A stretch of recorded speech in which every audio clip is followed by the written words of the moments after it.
dos acadêmicos, passaremos à ordem do dia, que é o simpósio sobre tabagismo. Na realidade,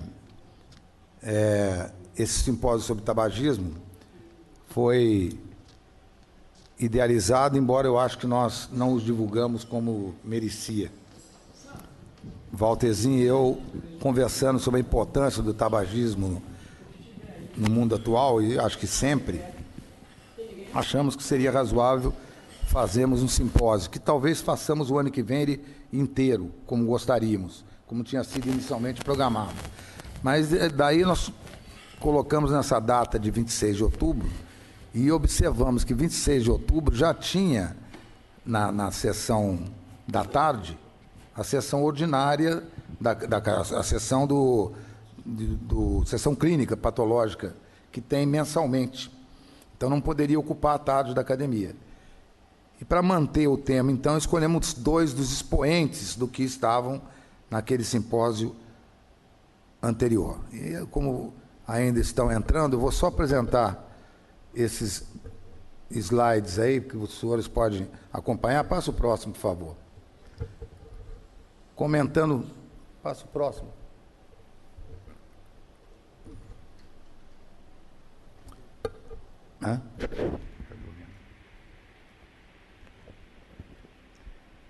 Só para dar dados da importância do tema que nós iremos abordar aqui, também ganhando um pouquinho de tempo enquanto entram os nossos jovens colegas. Passa o próximo, por favor. Aí é para mostrar que uma avaliação americana em 2014, as principais causas de óbito: doença cardíaca, doença maligna, doença pulmonar obstrutiva crônica. As 3 primeiras causas têm uma relação direta com o tabagismo. Passo o próximo só para mostrar. E o tabagismo está dentre as principais causas preveníveis de morte, sendo o primeiro que poderia ser prevenido. Então, não há como nós não discutirmos isso o máximo possível e transmitir, principalmente àqueles que estão iniciando a medicina, a importância de evitar um mal tão grande para a sociedade, em todos os níveis, no nível individual, organicamente falando, no nível de sociedade como um todo, do mau uso e da poluição que isso provoca em todos os sentidos, da contaminação do outro e tudo mais. Então, nós escolhemos 2 expoentes do estudo da pneumologia e, especialmente, das consequências do tabagismo para organizar essa sessão. Eu vou passar aqui ao meu querido Walterzinho para que coordene a sessão a partir de então.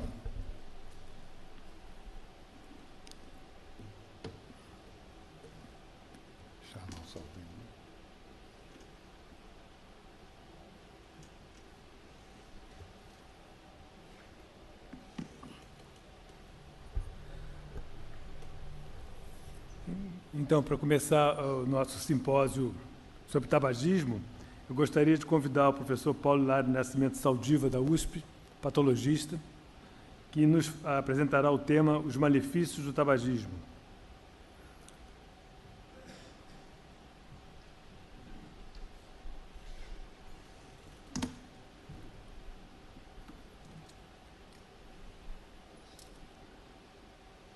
Como faria o Ricardo Cruz, tem 30 minutos inexoravelmente.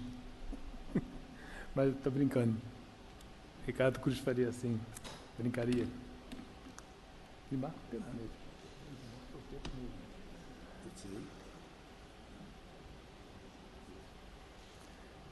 6h15.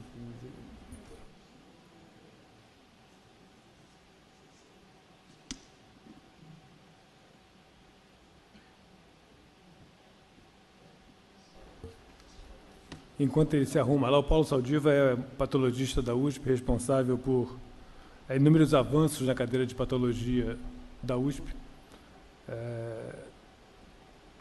como, por exemplo, levar videoconferências para os alunos da sala de necrópsia diretamente. É uma cria do professor Jorge Bon, que na Faculdade de Medicina também criou a telemedicina, que Saldiva usa até hoje bem. A cadeira de computação aplicada à Faculdade de Medicina. E, ultimamente, o uso das radiações ionizantes para fazer parte das necrópsias, sem precisar invadir, às vezes, um cadáver, como ele fez com o Dom Pedro I, por exemplo, que já foi aqui apresentada a história da família do Primeiro Império. Pronto, Paulo?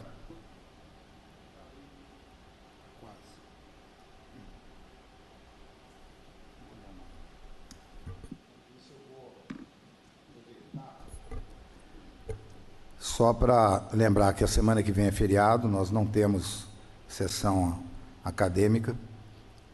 E, a partir do dia 16, nós voltamos os recentes progressos. A partir de 16 de novembro. Nós íamos recomeçar no ano que vem, mas havia 2 acadêmicos que queriam apresentar recentes progressos e nós conseguimos colocá-los no simpósio do dia 16 e do dia 23. Então, os recentes progressos terão sempre 10 minutos de duração, mas é uma coisa que nós estamos tentando recuperar, porque, além de trazer o simpósio grandes conquistas, não tem dúvida, os recentes progressos, às vezes, atendem a áreas que não dariam para fazer um simpósio, ou que não estão no momento de fazer um simpósio, mas faz uma comunicação importante, como serão as 2 do dia 16 e 23. Isso é uma breve comunicação. Por favor, Paulo. Bom, inicialmente eu devo agradecer muito a honra de estar aqui. Falar aqui nessa casa já me deixa suficientemente nervoso, e ainda mais com a premência do tempo. Eu vou procurar respeitar o tempo no máximo que for possível e também tentar falar o pouco que eu sei sobre tabagismo. E eu vou dar uma visão muito parcial, vou dar uma visão de patologista e me restringir predominantemente, como eu sabia que o conferencista queria me seguir, o professor Carlos Alberto, eu vou restringir-me aos efeitos pulmonares do tabagismo. Bom, o tabaco, ele aparece na Mesoamérica, né? Possivelmente os relatos de tabaco começam aproximadamente 1000 anos antes de Cristo.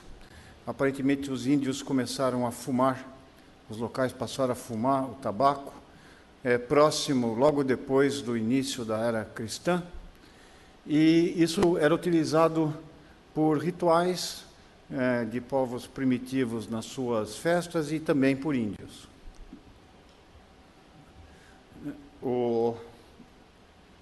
Inclusive, esses povos primitivos davam presente de Natal no cigarro.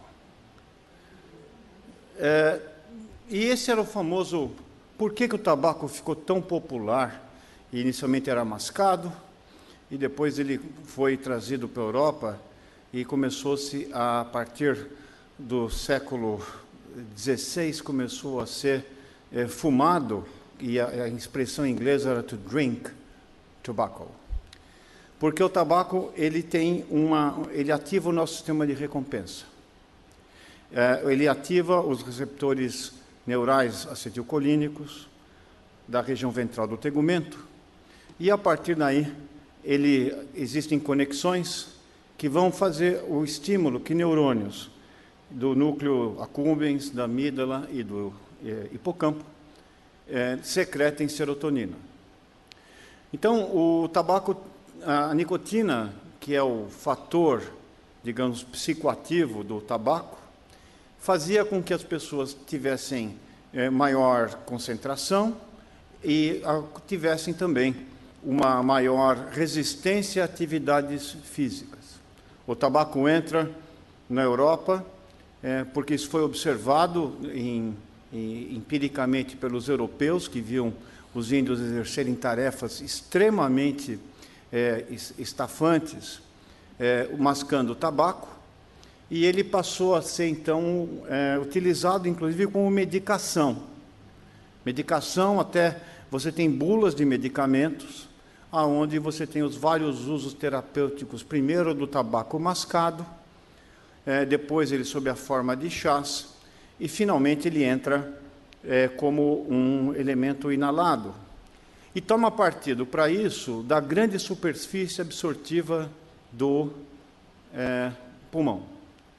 Como nós sabemos, as dezenas de metros quadrados, entre 70 a 100 metros quadrados de um pulmão de adulto, ele possui uma pressão negativa intersticial, e as substâncias que chegam ao tecido alveolar, ao parênquima alveolar, são absorvidas com a velocidade de uma injeção endovenosa. Essa é a razão, por exemplo, que outras drogas, quando transformadas em inalantes, possuem uma atividade muito grande. A cocaína crack, a pasta de cocaína modificada, para que ela possa ter combustão e chegar rapidamente na circulação, ela permite um efeito euforizante mais fácil, uma superfície absortiva mais eficiente e um nível sérico muito elevado quando inalada. E é por isso que todas essas drogas psicoativas, quando transformadas num aerossol muito fino ou em nanopartículas, elas têm a propriedade de atingir rapidamente o sistema nervoso central. Há também evidências da penetração da fumaça do tabaco pelo epitélio olfatório através do trato olfatório e do bulbo olfatório. Ou seja, um caminho mais curto para chegar ao sistema nervoso central. Assim como tem acontecido também com a poluição do ar, e assim como existem com outras drogas, como, por exemplo, a cocaína. Uma entrada direta a partir do território que fica mais próximo da rua e que coloca mais próximo o sistema nervoso central, separado por alguns poucos centímetros de tratos e um epitélio olfatório bastante permeável. O dano do tabaco, ele bom, essa é uma simplificação que todo mundo vê. Quando se estuda a patogenia de qualquer doença, você chega e conclui que ela é feita por radicais livres, espécies reativas de oxigênio. Bom, isso é mais ou menos como definir causa de morte, que a gente vê de vez em quando como parada cardíaca, né? É um erro comum e demonstra uma certa falta de criatividade, porque todas as pessoas mortas que eu conheço como patologista compartilham desta condição fisiológica particular. O que acontece, o que acontece depois que você provocou a geração de um composto capaz de subtrair um elétron de um substrato proteico ou lipídico? A primeira coisa que se observa inicialmente, ainda sem saber mecanismos moleculares, é que toda vez que você expõe células, sejam epiteliais ou endoteliais, a espécies reativas de oxigênio, você tem ativações de via de apoptose. Isso indica que existe um turnover maior. E isso explica muito da lesão, primeiro, pulmonar, a lesão epitelial. A lesão pulmonar vem por via inalatória, e a lesão cardíaca vem por via circulatória.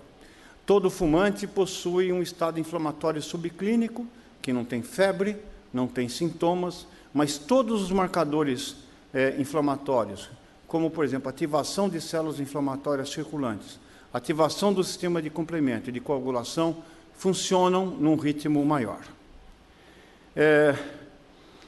Se essa lesão ela for persistida, você vai ter destruição do parênquima pulmonar.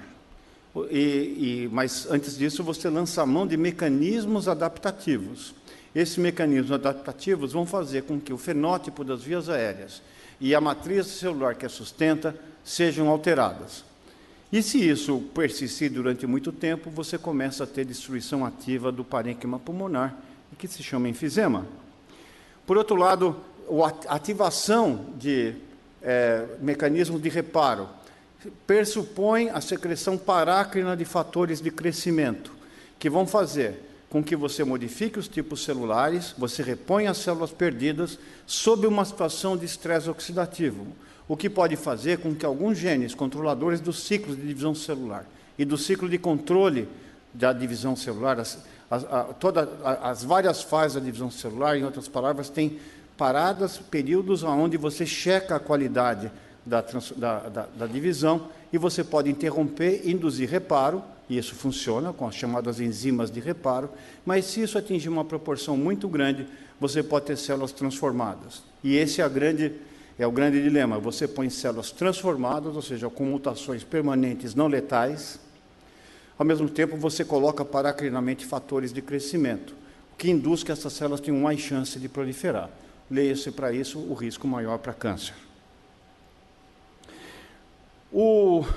Os mecanismos moleculares mais prováveis da lesão por tabaco significa que, uma vez existindo, né, um estresse oxidativo, você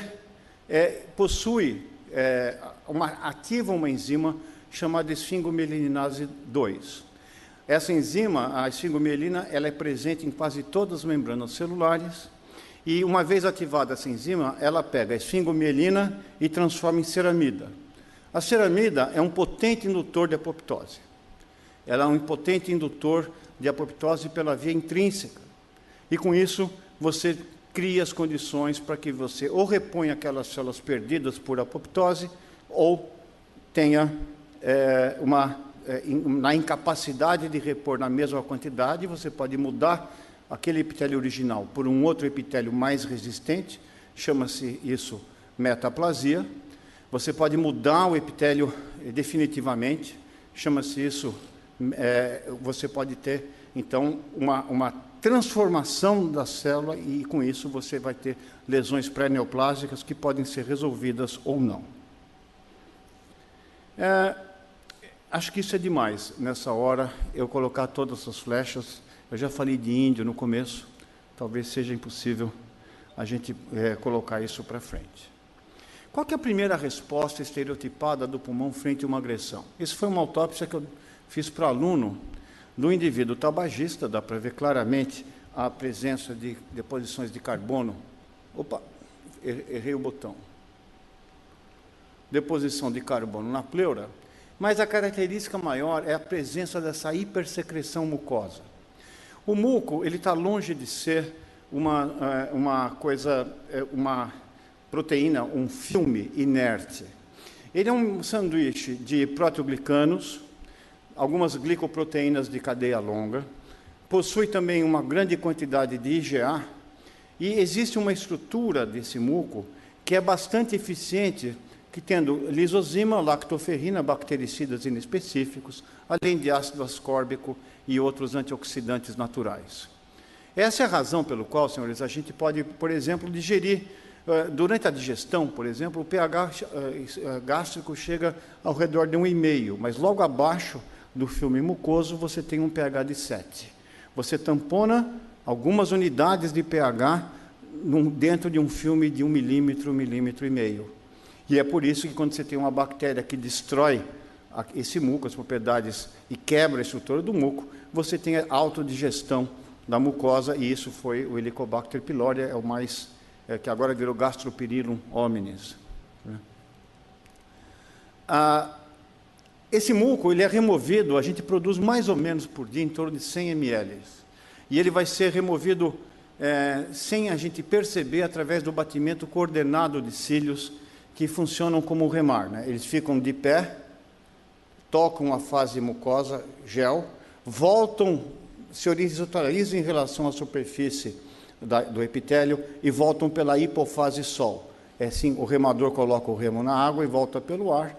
O movimento de remar é metacrônico, existe uma onda metacrônica, e a gente deglute isso sem perceber.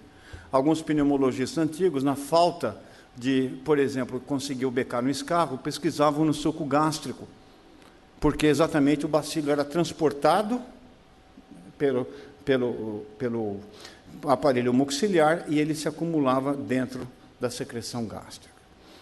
Esse muco, então, é por isso que a gente troca fraldas, vê que fezes e urina podem corroer a epiderme, o epitélio escamoso de um bebê, e não ulceram nem a mucosa da bexiga, nem a mucosa do reto. Portanto, existe, então, o muco, ele foi feito para isso, e é natural que você tenha uma alteração das propriedades mecânicas desse muco e também da quantidade desse muco produzido.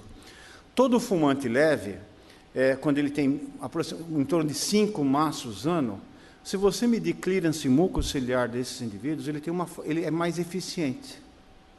Ele acelera a remoção. Existe um upregulation do sistema que faz com que a gente possa, então, remover. O muco ele funciona também como uma espécie de denuder da fração gasosa, ou seja, os gases infiltram e são neutralizados nessa mucosa, principalmente os antioxidantes. Existem os oxidantes, então existem antioxidantes no muco, e a fração particulada também é removida pela aderência desse muco. Esse muco, então, ele é capaz de transportar e compensar o efeito tabágico. No entanto, o excesso de produção do muco leva a duas coisas. Primeiro, você faz um muco mais espesso, você sulfata, e eu vou mostrar isso depois em detalhes na histologia, um muco que é mais resistente ao transporte, e ele também fica mais aderente. E ao ser mais aderente, o cílio bate e não consegue desgrudar. Com a hipersecreção de muco, as duas fases de gel e sol também não são respeitadas, ou seja, o cílio não tem por onde voltar sem retroceder. Você deixa de ter um batimento efetivo e um batimento de retorno. Você passa a ter um movimento de ida e volta que não se altera. E sobra, então, um mecanismo para remoção: tosse. Você, então, como você perdeu o batimento ciliar, aquela resposta lenta, silenciosa, de remoção de partículas se perde. E no momento que você tem esse acúmulo de muco, existem várias alterações. Por exemplo, frio. O muco é uma espécie de gelatina. O que a gente faz para endurecer uma gelatina? Coloca na geladeira para endurecer. Quando cai a umidade, você desidrata esse muco, torna mais espesso. E com isso você diminui ainda mais a eficiência de remoção de micro-organismos. E por isso que alguns países de clima mais inclemente, o indivíduo já toma antibiótico profilático nos períodos de inverno para evitar as infecções, porque além do estresse oxidativo e das alterações causadas pelo próprio cigarro, você acresce a liberação de proteases modificada por uma bronquite aguda e que vai fazendo com que o indivíduo retorne, piore cada vez mais, desça um degrau cada vez mais. Isso, então, e se o indivíduo perpetuar esse processo, fizer isso constantemente por mais de 2 anos consecutivos, sem nenhuma outra causa aparente, ele passa a ser um tossidor crônico, definido então como bronquítico crônico. O que acontece na via aérea de um fumante, então? Toda vez que você, mesmo quando a gente chama o bronquítico fora da crise, se você olhar ao microscópio, essa fora da crise clínica, ausência de febre, não significa esterilidade da via aérea ou ausência de inflamação. Invariavelmente, a gente vai ver nessas vias aéreas um acúmulo de neutrófilos que vão estar sempre, uma resposta inflamatória luminal, submucosa, abiluminal, que vai fazendo com que esse indivíduo sempre vai ter marcadores. Se você medir o pH do ar exalado, a fração expirada de óxido nítrico, que são marcadores de resposta inflamatória, todo indivíduo com bronquite crônica vai mostrar que ele tem uma inflamação subclínica. E isso vai ajudando a modificar a estrutura física da via aérea. Eu estou com dificuldades motoras. E esse muco é bastante...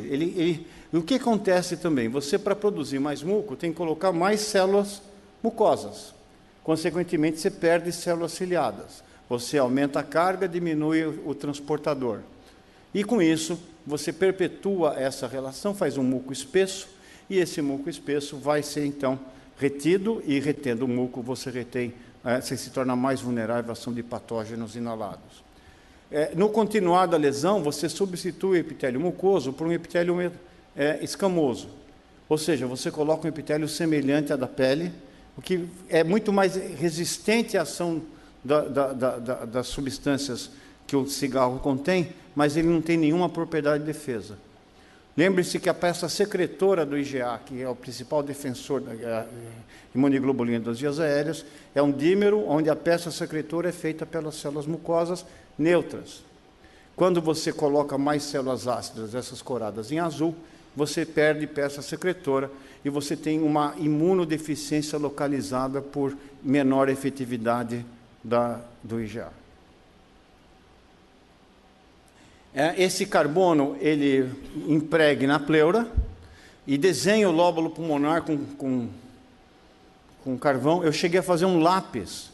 Eu tenho um lápis de linfonodo de fumante, que você pega o carbono, digere em ácido nítrico, centrifuga, vem a grafite e você faz um lápis que você pode escrever bronquite crônica. Eu vou dar um lápis de linfonodo, professor Carlos Alberto, para você prescrever e dizer, sabe do que é feito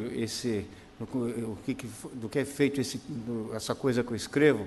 De coisas que estão dentro do seu linfonodo, aquela chamada psicoterapia breve, muito frequente em Bagé, né? E você tem a coisa mais importante que dificulta o fumante é o seguinte: no bronquíolo respiratório, o bronquíolo terminal, o último segmento de via aérea comprometido somente com condução, ele vai ventilar uma área que é 500 vezes superior em termos de secção transversa. Isso faz com que o fluxo de ar, que tem uma certa energia cinética, caia num compartimento muito maior, e isso vai fazer com que essa perda de energia cinética faça sedimentação por gravidade das partículas inaladas.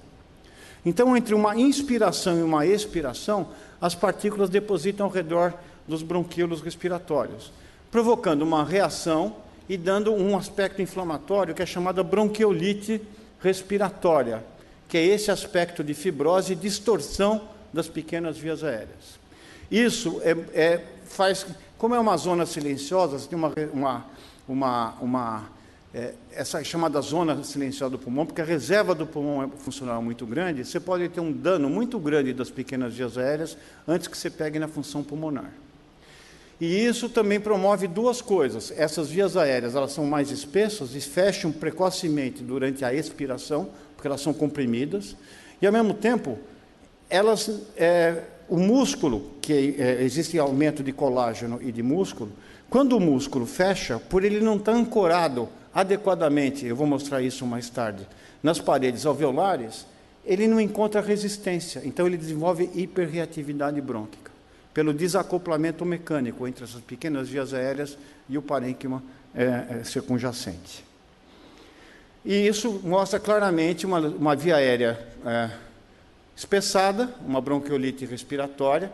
Esse aspecto, uma via aérea quando fecha, ela já está moldada para fechar. Quando o brônquio fecha, ele fecha que nem um origami, ele é como um acordeão, ele faz um aspecto estrelado. E você tem um número para isso, 9.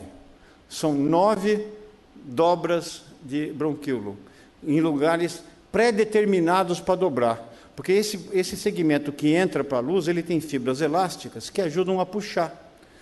Todos nós sabemos como o brônquio fecha, mas não sabemos como o brônquio abre. E ele abre porque ele tem uma mola embutida dentro dele.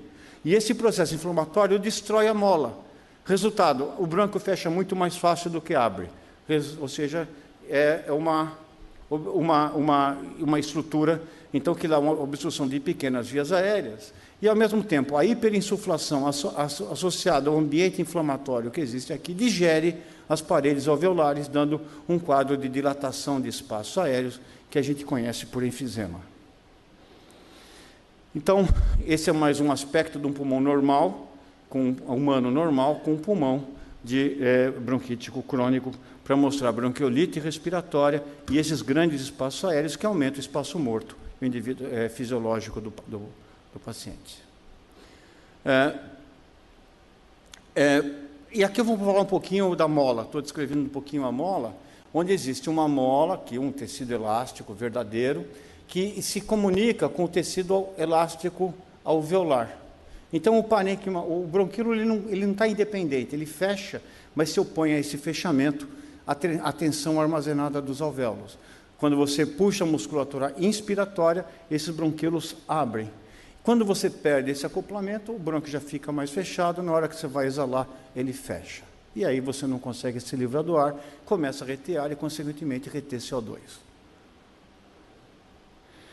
Bom, então esse é o desacoplamento máximo, né? Você vê que você tem perda, como a reação inflamatória é peribronquiolar, você justamente digere os brônquios, os ancoramentos peribrônquicos. E por isso que também que o enfisema mais comum do fumante é o enfisema centroacinar. Porque, como eu disse, nesse modelo aqui de alvéolo, de ácido pulmonar, esta área de secção transversa do bronquíolo terminal, essas aberturas alveolares têm uma secção transversa muito maior. Então, você perde energia cinética. Isso deposita logo na saída do bronquíolo. Aquele fluxo que vem laminar, ele entra num fluxo transicional, porque ele tem cada área do ar vai ter que ir para um canto. Isso vai fazer com que exista uma deposição, uma sedimentação. Por isso que é o fenômeno inflamatório maior na região centroacinar e, consequentemente, essa região centroacinar é a mais afetada no brônquio, no tabagismo. O panacinar, ele é mais raro, pode acontecer também no enfisema do fumante. Você tem áreas dos fumantes que possuem enfisema panacinar, mas ele é mais frequente na deficiência de alfa-1 antitripsina, no enfisema senil e no enfisema associado ao diabetes. Então, você pode ver isso macroscopicamente, esses buracos do enfisema centrolobular e do enfisema panlobular. E no ápice, pela questão de mecânica e colocação, você tem esse enfisema bolhoso. Essa figura faz parte de um filme, porque essas bolhas, você está com o pulmão fora da caixa torácica, essas bolhas não murcham, e se você com uma tesoura for cortando, elas vão colabar, porque elas estão irremediavelmente trazendo um ar que está depositado lá há dias. Ela não consegue sair. Você não tem pressão elástica, você perdeu a mola que empurra este ar para fora e o brônquio na frente fechou. Bom, então, qual que é, digamos, o fenótipo do parênquima pulmonar mais distal? Você vai ter lesão de ruptura do leito capilar, e uma coisa que acontece é que o número de macrófagos aumenta bastante. Mas é interessante que você pega um macrófago pulmonar, quando você pega esses macrófagos na autópsia, que a gente pode cultivá-los, e estimula com, por exemplo, LPS, ou então eles têm uma produção menor. Eles aumentam em consequência da sua ineficiência.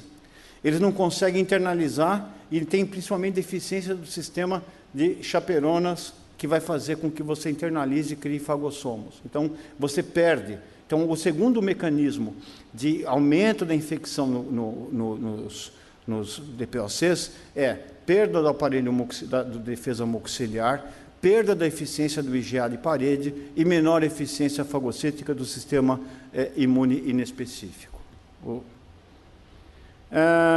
A zona do pulmão, como eu disse, a silenciosa são os bronquíolos, então você vai ter uma lesão de pequenas vias aéreas, e por isso que mesmo o enfisema puro, sem lesão central, ela entra na categoria de obstrutiva, porque obstrui as pequenas vias aéreas pelas alterações da sua conformação e propriedades de fluidez. Bom, a marca registrada, então, do que a gente vê nas pequenas vias aéreas, essa seria o exemplo clássico, né? Você perde aquela estrutura de ter 9 dobraduras e tem várias com parâmetro irregular. Você tem um manguito inflamatório, como se comprimisse a via aérea, dando um quadro de bronquiolite obliterante, enfisema na porção lateral e um aumento de recrutamento de células imunes do sistema linfóide associado a brônquio, tentando compensar através de IgM e IgG a falta que a IgA tem dentro das vias aéreas.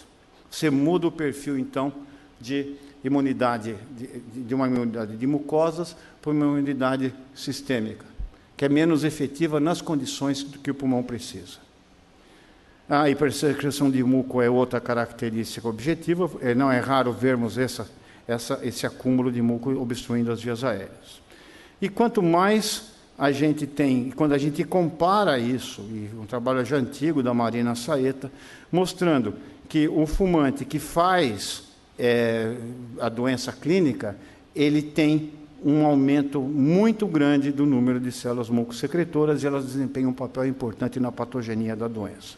E, por último, esse é o último slide nosso, é que, tudo bem, isso eu estou mostrando alterações inflamatórias, mas eu lembro, toda vez que você tem uma inflamação crônica, aumenta o turnover celular, e você pode fazer mutações pontuais por estresse oxidativo de enzimas de reparo. Então, quando você pega um indivíduo que é normal, que é um indivíduo normal, que tem epitélio normal, você tem a coloração por hematoxilina e eosina, 8 células ciliadas para cada célula mucosa, numa via central. Você tem a marcação para a divisão celular, essa ciclina, o KI67, ela divide entre as células que estão em mitose, e aqui você tem marcação para alterações de 2 importantes guardiões do sistema de controle, que é o P53 e a P21, que vão induzir a apoptose nas células transformadas. Quando você vê isso no alvéolo de indivíduos fumantes, você vai ver que aumenta essa lesão, que chama hiperplasia alveolar, é da onde começam os adenocarcinomas periféricos. Você tem um distúrbio da proliferação celular, o índice mitótico, como medido por KI67, aumenta. Quando você tem, e ao mesmo tempo que você induz maior divisão celular, você começa a expressar mais alterações e mutações da forma selvagem para a forma transformada do P53 e do P21. E isso vai levar a uma situação de alterações com uma certa atipia, né, com um aumento do número de camadas, e quando você tem um carcinoma definitivamente invasivo, como aqui embaixo, você tem a perda, a invasão da membrana basal, você tem um índice de mitótico muito elevado, embora o carcinoma epidermoide de pulmão ele não seja dos mais elevados de proliferação, ele duplica mais ou menos, o doubling time dele é em torno de 1 mês e meio a 2 meses. Você tem uma extensa alteração do P53 e do P21. Aliás, esta é a alteração genética mais frequente nas neoplasias de pulmão de vias aéreas, a alteração do P53 e do P21. Uma vez que você tem um número aumentado dessas mutações, o destino daquela lesão já está definido em relação a se tornar um câncer. Eu espero não ter tomado tempo e agradeço enormemente a oportunidade de estar aqui, embora com uma visão meio pessimista. O patologista sempre vê as coisas que não deram certo, né? Mas vamos lembrar que existem... o que marca a vulnerabilidade ao tabaco e o que também determina a sua recuperação, a sua reversão, que eu acho que são pontos importantes, mas eu tenho certeza que serão muito bem abordados pelo professor Carlos Alberto. Muito obrigado. Muito obrigado, professor Paulo Saldiva. Convido para tomar assento aqui à mesa. Pois não. E, a seguir, já vai o nosso acadêmico Carlos Alberto Barros Franco, que apresentará a terapêutica do tabagismo.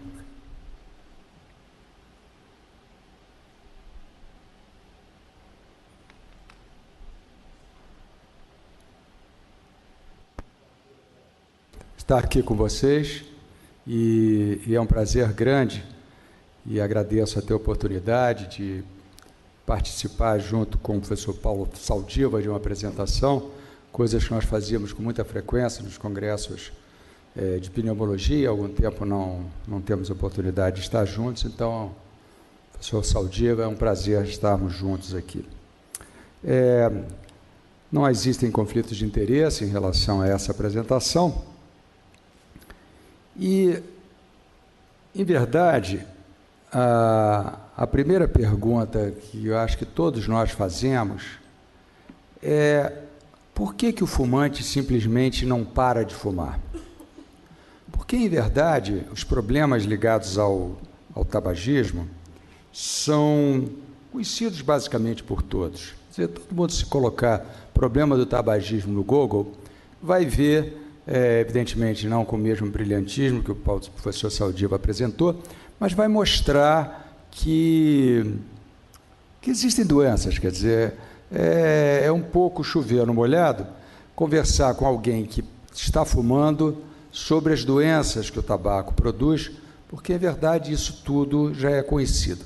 Então, o que faz que indivíduos lúcidos, orientados, acordem no meio da noite, por exemplo, para comprar um cigarro. O que faz que muitas das pessoas, às vezes, que estão parando de fumar, não resistam e parem no meio da rua para apanhar uma guimba de cigarro? Então, existe realmente um fator determinante desse fato. E sabedores desse fator, que é a dependência química, que é mediada por receptores nicotínicos localizados no núcleo accumbens, né, no cérebro, que o cigarro foi mantido durante tanto tempo.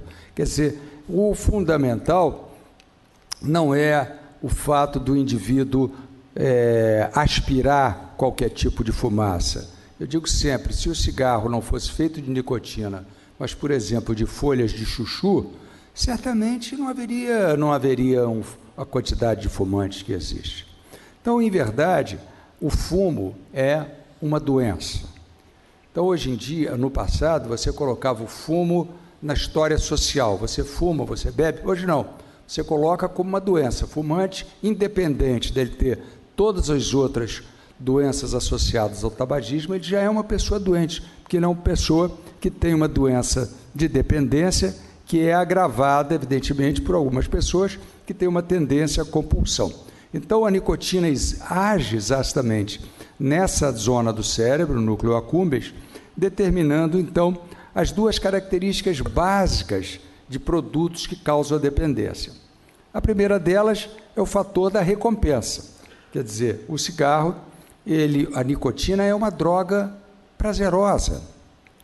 E isso é muito importante para qualquer profissional que se propõe a tratar da dependência do fumante, de saber que isso é uma droga prazerosa e, no início da conversa, tornar isso claro para o paciente.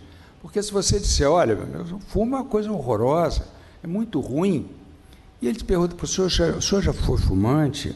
Aí você fala, não, eu fumei só de brincadeira quando eu era mais jovem. Ele diz, não adianta, esse camarada não sabe nada sobre fumo e não vai poder me ajudar em coisa nenhuma. Então, o fumo é uma substância que causa prazer, que ajuda eventualmente no indivíduo a desenvolver raciocínio e causa, portanto, uma recompensa.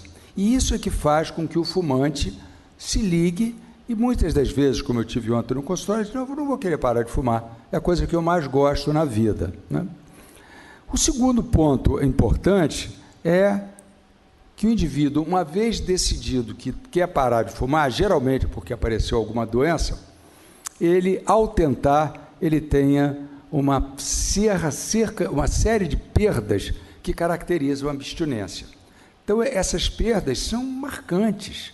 O indivíduo tem, temporariamente, uma dificuldade de raciocínio, uma inquietude, alguns deles sono excessivo, alguns insônia, pela privação de nicotina, chegando a elementos, quando se para de fumar abruptamente, que podem ser agudos, que criam um fenômeno que o inglês chama de craving, que é difícil de achar até um nome clássico em português, mas que é aquela ansiedade enorme que o indivíduo precisa da nicotina, o que ocorre com outras drogas de dependência, como foi citadas aqui a cocaína, foi citado aqui a nicotina, a heroína, foi citado aqui o crack. Então, ele causa esse mal-estar agudo que o indivíduo não tolera. Isso é importante, aqueles também que tratam do tabagismo, saber que esse fenômeno agudo e muito desconfortável, ele não permanecerá por um período longo. Se o indivíduo tolerar isso durante um período de, no máximo, 5 minutos, ele vai passar. Então, é importante que, quando se começa um tratamento de tabagismo, esclarecer essa característica. Então, o que é tratar do tabagismo? O tratar do tabagismo não é especificamente, nem mesmo mais importante, o fornecimento de drogas adequadas. Não existe nenhum remédio no momento que faça que a pessoa queira parar de fumar. Então, o primeiro aspecto importante é o aspecto chamado motivacional. Quer dizer, você tem que, seja individualmente, seja, digamos assim, politicamente, socialmente, você motivar é que o indivíduo para de fumar. Isso passa, portanto, por um trabalho amplo, que aqui temos dois dos grandes trabalhadores nessa área, de caracterizar os problemas do cigarro, as desvantagens do cigarro, o custo do cigarro, a desvantagem social, que muitos das companhias do tabaco justificam que os trabalhadores que plantam tabaco dependem disso e que, na realidade, se parar de produzir tabaco, especialmente no Rio Grande do Sul, vai ficar muita gente desempregada. E, na realidade, eles sofrem intensamente pelas doenças do tabaco, pela forma com que eles são explorados através do tabaco. Então, passam pelo aspecto de esclarecimento e o aspecto motivacional. O segundo momento, que o indivíduo esteja motivado a parar de fumar, e ao parar de fumar, geralmente o fumante desenvolve várias fases, né, desse processo motivacional. No momento que ele chegou numa fase, não, eu quero parar de fumar, você tem que apoiá-lo através de uma terapia cognitivo-comportamental. Você tem que entender esses problemas e tem que orientar o indivíduo como parar de fumar. Quer dizer, umas orientações são muito simples. Quer dizer, não adianta você dizer, e eu vivi essa época, em que grandes médicos, quando chegava uma pessoa com enfisema, diziam assim: o senhor sabe que o enfisema é produzido pelo cigarro, né? Então o senhor só vai ficar bem se pagar o cigarro. O senhor está com o seu maço aí? Você trouxe, senhor? Pegava o maço e jogava na lata de lixo. Pronto. O maço está na lata de lixo, o senhor agora não pode mais fumar, que o senhor vai ficar bem. E a outra coisa, se o senhor voltar a fumar, o senhor não precisa mais aparecer aqui. Isso não é uma história, não era uma história comum há 30 anos atrás.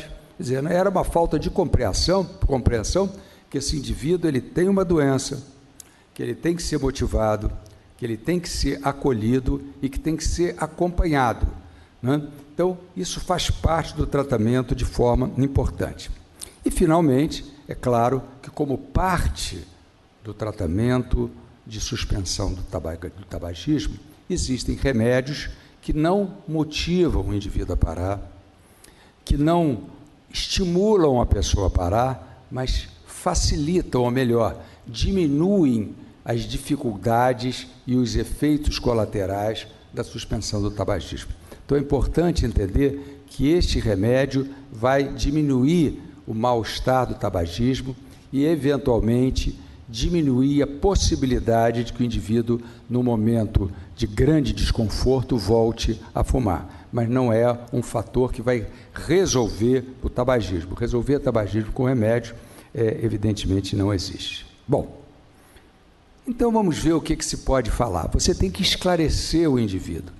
E é muito ruim você esclarecer uma pessoa que para parar de fumar, dizendo que ele vai morrer de câncer, que ele vai morrer de enfisema, que ele não vai conseguir respirar, né? Ou que ele vai morrer de câncer de pâncreas, ou de laringe, ou de esôfago, ou de pulmão, especialmente numa pessoa numa fase mais jovem, em que essas doenças são para ele coisas irreais. Isso é uma coisa para o avô dele, se for mais velho, eventualmente para o pai dele, mas para ele, mais jovem, é uma irrealidade. Câncer, a pessoa de 20 anos jamais vai morrer de câncer.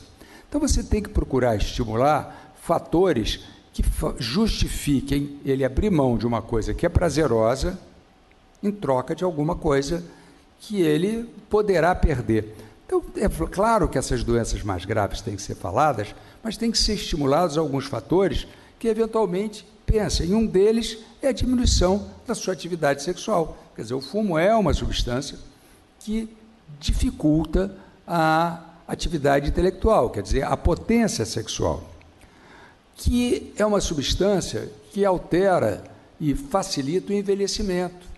Quer dizer, você pega um homem ou mulher grande fumante, mais idoso, ele claramente tem uma perda da sua textura da pele, da sua apresentação. Isso é um fator importante para que estimular. Por que eu vou parar de fumar? Porque você vai ficar mais velha, vai ficar mais feia. Isso estimula, né?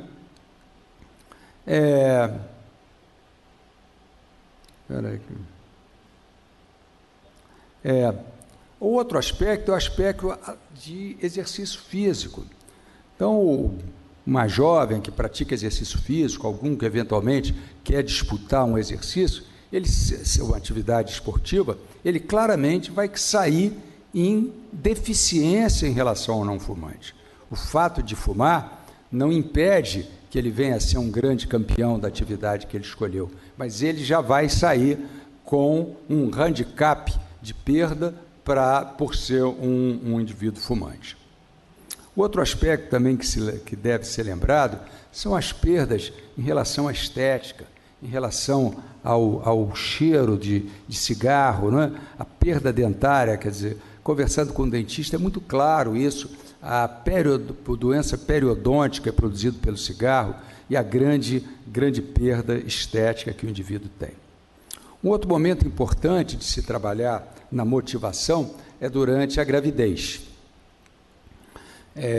A mulher fumante grávida, a mulher grávida mesmo não fumante, é um momento em que ela frequentemente prioriza a sua gestação, o futuro do seu filho, em relação aos seus interesses pessoais. Então, é um motivo interessante e importante para que se procure motivar a pessoa a iniciar o problema de tabagismo, mostrando coisas que estão muito claras, que os fumantes têm uma incidência de quase o dobro de aborto, tem uma incidência de 50% maior de prematuridade, de 100% de recém-natos de baixo peso e um aumento de cerca de 30% da mortalidade perinatal.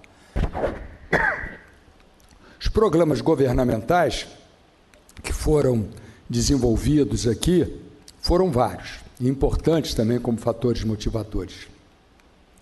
Um deles é colocar no maço de cigarro alguns avisos muito evidentes dos problemas produzidos pelo cigarro através de imagens que geralmente de grande impacto. Evitar que a propaganda do cigarro seja feita nos horários em que as crianças estão assistindo televisão, que não se torne absolutamente ligação entre o cigarro e atividades esportivas, o que é evidentemente uma coisa mentirosa e perversa, e mostrando algumas coisas de exemplo. Por exemplo, que o pai fumante vai certamente induzir a incidência de fumantes em pais tabagistas é infinitamente maior do que de pais não tabagistas.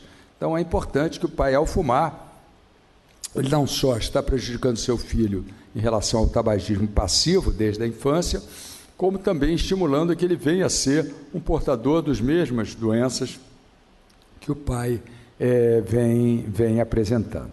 Então, isso é só para dar uma ideia que o que eu vou falar em seguida, que é, em si, o tratamento, digamos, químico do tabagismo, faz parte de um processo e um projeto muito maior quando alguém quer parar de fumar do que dar exclusivamente um remédio. E aqui tem um ponto importante que hoje funciona um pouco mais, que já foi citado pelo professor Paulo Saldiva, que é o contato, né, a lembrança breve sobre os problemas do cigarro. Então, já ficou muito claramente demonstrado que se todos os médicos, quando eu digo todos os médicos, especialistas e não especialistas em pulmão, cardiologistas, geriatras, pediatras especialmente, ginecologistas, obstetras, utilizasse 5 minutos da sua consulta, que chama-se intervenção breve, para simplesmente falar sobre cigarro. Você fuma? Você sabe os problemas do cigarro? Você tem ideia? Doutor, eu já tenho. Isso daí tem um percentual de indivíduos que param de fumar significativo, em torno de 5%. Você pode dizer que isso não é nada, mas na população em geral de fumantes, isso é uma coisa importante. Nós, para ter uma ideia como esses trabalhos todos têm seu resultado, o Brasil, que já teve uma incidência de tabagistas na sua população na faixa de 25%, 28%, 30%, hoje está em torno de 12%, 14%, em função desse trabalho permanente, por ser um dos países que assinaram a Convenção Quadro e que, portanto, se comprometem a desenvolver um programa de controle do cigarro.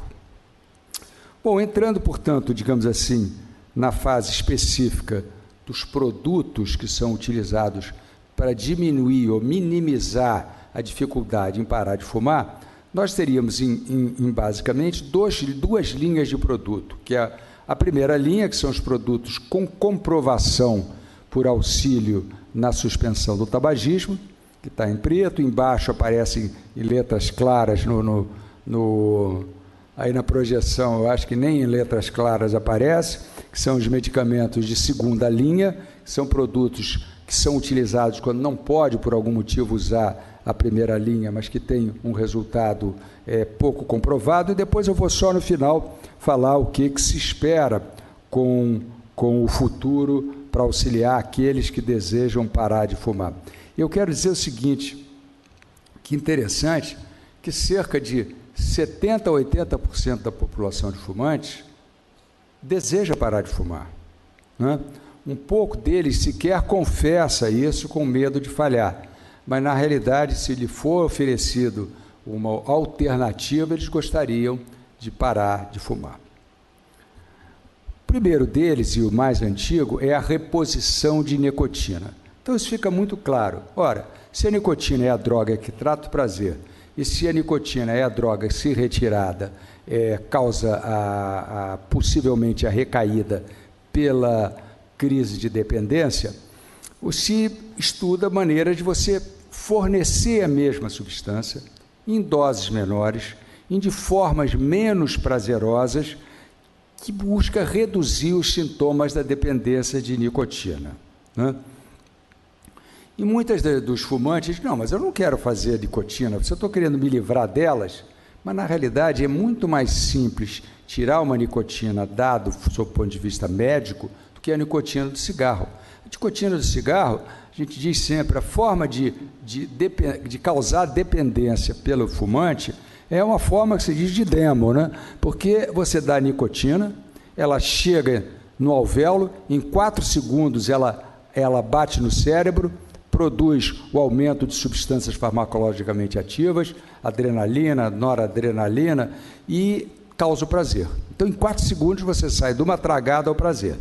E nós não temos formas de administrar nicotina medicamentosamente falando, desta maneira, em que pese uma tentativa que vem se tornando perigosa, que são os cigarros eletrônicos, que não tem nenhuma aprovação demonstrada e que, eventualmente, pode se discutir um pouco mais na fase de perguntas.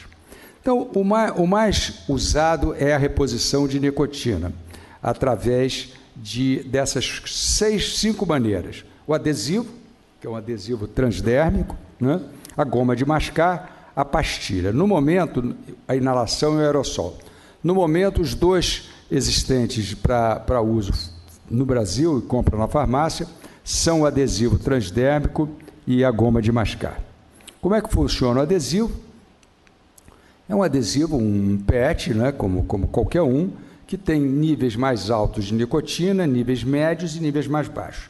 Normalmente se começa com um nível mais alto, você coloca na pele, geralmente depois do banho, e vai, geralmente, 4 semanas, a forma mais concentrada, depois 4 semanas a média e depois 4 semanas a mesma, e aí você tenta tirar o adesivo. Mas esse período é um período, isso é uma receita de bolo que o profissional que trabalha com tabagismo vai mudando. Alguns precisam usar mais tempo, de 21, alguns têm que usar, às vezes, 21 mais 14, são pessoas com alta dependência, precisam usar mais dose. Tem alguns efeitos adversos, né? O principal deles são reações cutâneas no lugar do adesivo, então você geralmente usa adesivos em lugares diferentes, porque cria uma certa irritação, e pode, eventualmente, se a dose for elevada, criar efeitos semelhantes à hiperdose de nicotina, que são insônias, hipersalivação, mas que são todos controlados com a dose. Um dos grandes perigos que se achava no passado eram as coronariopatas, e hoje já se sabe que o risco do indivíduo coronariopata conseguir fumando, é de 4 a 5 vezes maior do que se ele usar um adesivo de nicotina. Então, na realidade, você hoje em dia está autorizado a usar adesivo de nicotina em indivíduos fumantes que internam em hospital que não podem fumar, mesmo que eles tenham cardiopatias, porque o risco dele fumar dentro do hospital para o coração é maior. A outra é a goma de mascar. A goma de mascar evidentemente, como o nome está dizendo, um chiclete, né? Em que você, mastigando esse chiclete, você libera a nicotina que é absorvida pela mucosa da boca. Ela funciona de uma maneira um pouco mais semelhante à nicotina do cigarro, porque o adesivo de nicotina, ele mantém um nível de nicotina mais ou menos estável e fixo. E o cigarro não é assim. O cigarro, o indivíduo fuma, ele tem um nível de nicotina bastante elevado, esse nível vai baixando progressivamente até chegar a um nível que avisa ao cérebro que ele está precisando de nicotina, tem que repor a sua nicotina no sangue, ele fuma outro cigarro. Isso é que o indivíduo geralmente fuma de hora em hora, de hora e meia, o que dá no final do dia uma média de 1 maço a 2 de cigarro, porque é a curva natural de nicotina.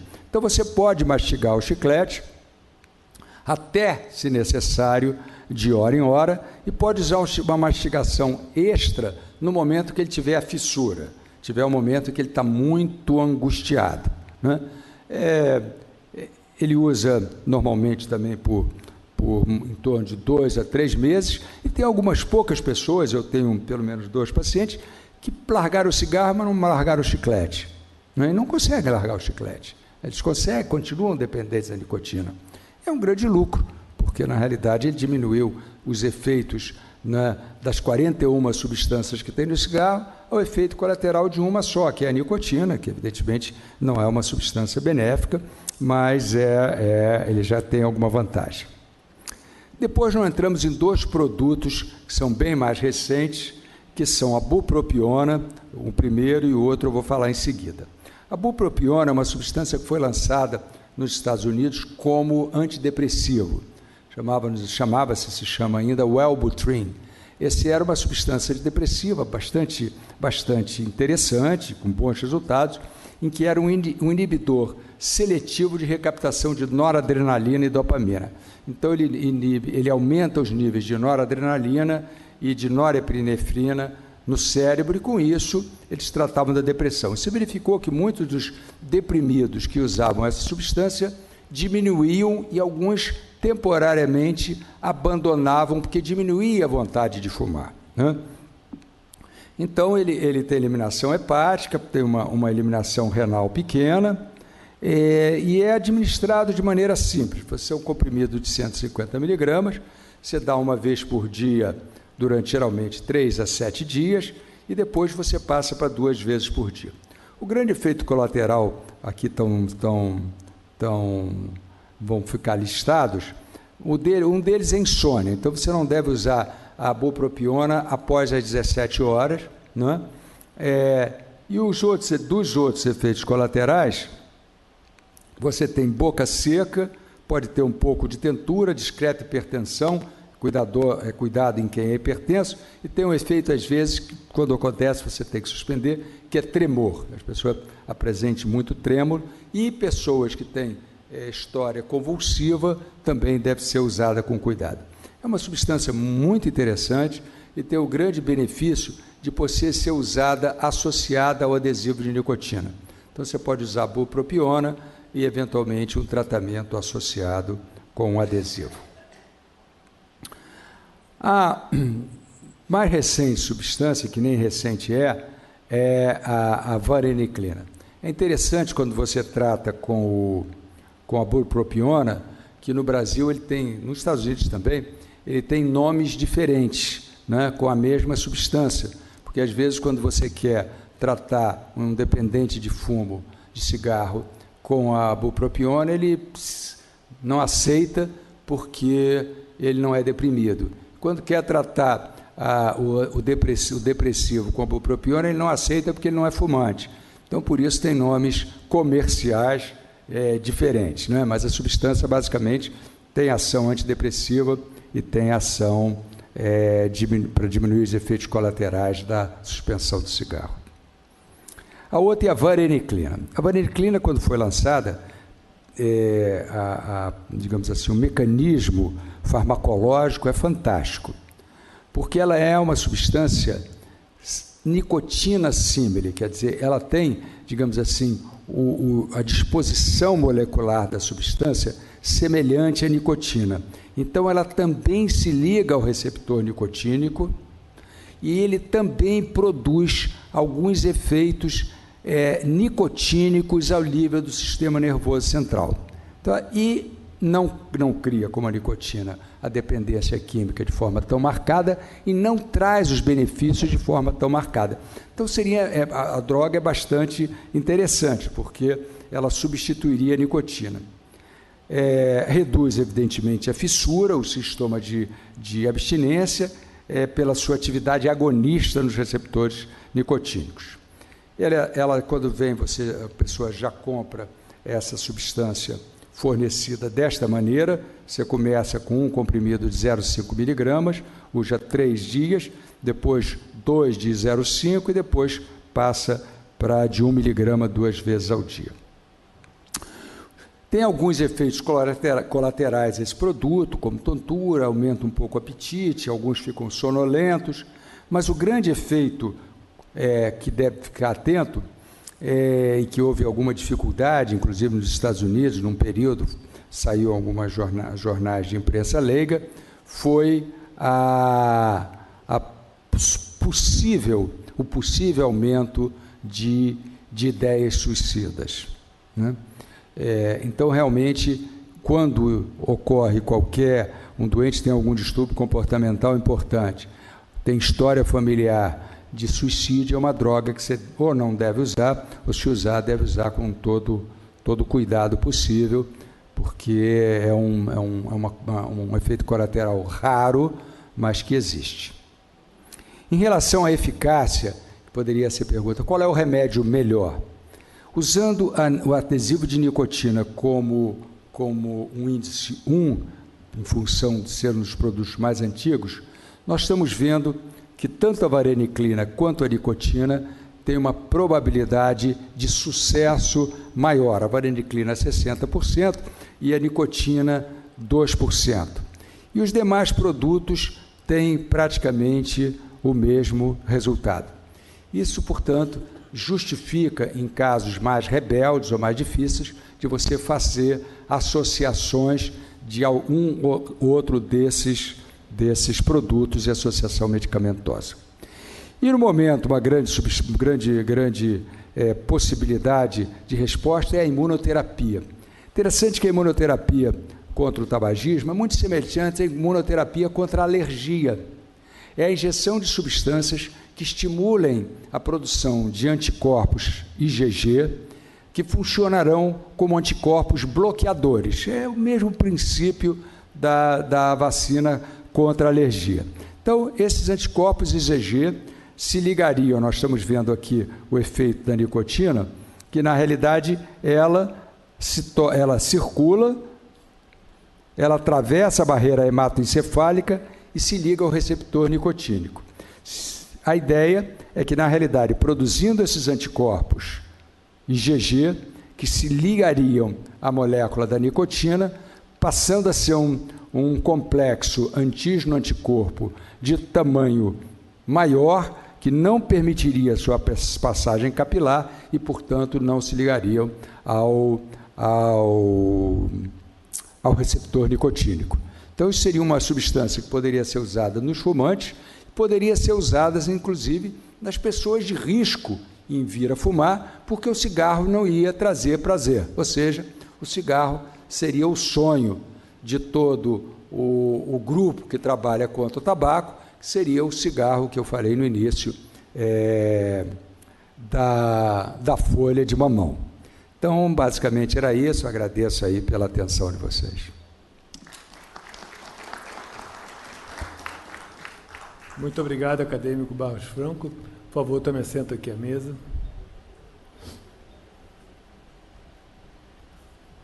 Então, nós vimos duas magníficas conferências com uma atualização interessantíssima de ambos os temas.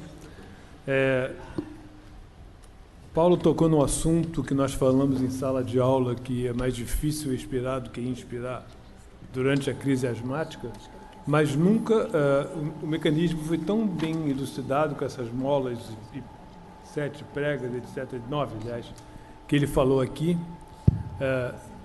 Não aparece isso em livro nenhum.